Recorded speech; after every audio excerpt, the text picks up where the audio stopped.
on Synodality document outlines discussion questions for October Assembly in advance of a pivotal October Assembly on Synodality. A new Vatican document released Tuesday outlines key questions for what now promises to be a wide-ranging discussion on Pope Francis' vision of a more inclusive, decentralized, and listening church.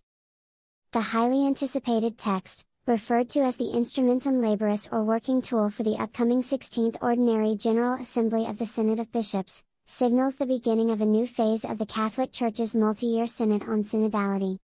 Drawing on listening sessions already conducted worldwide at the diocesan, national, and continental level, it covers such hot-button topics as women deacons, priestly celibacy, LGBTQ outreach, and highlights a desire for new institutional bodies to allow for greater participation in decision-making by the people of God.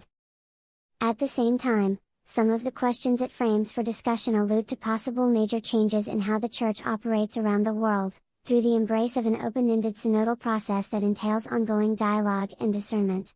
The approach is so different, in fact, the document states, that new formation programs will need to be developed at all levels of ecclesial life and for all the baptized, adding that candidates for ordained ministry must be trained in a synodal style and mentality. The text also outlines a synodal method of spirituality focused on listening to the Holy Spirit and discerning the signs of the times. The 50-page document was written by a committee of 22 people in April and May and approved by Pope Francis.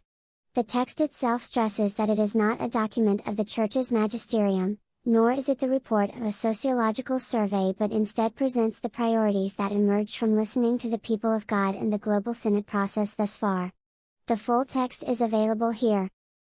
The Instrumentum Laboris will guide the discussions at the nearly month-long Synod Assembly at the Vatican in October, which will bring together Catholic bishops, priests, religious, and laypeople from around the world to discuss and prepare another document. The delegates for the October Synod Assembly have not yet been announced.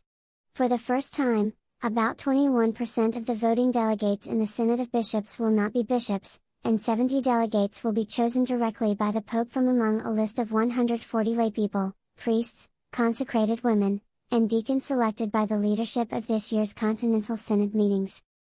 The main objective of the first session in October 2023, according to the Instrumentum Laboris, will be to design a plan of study in a synodal style and to indicate who will be involved in those discussions. Discernment will be completed in the 2024 session of the Synod. The advisory final document at the end of the process in 2024 will be voted on by Synod Assembly participants and presented.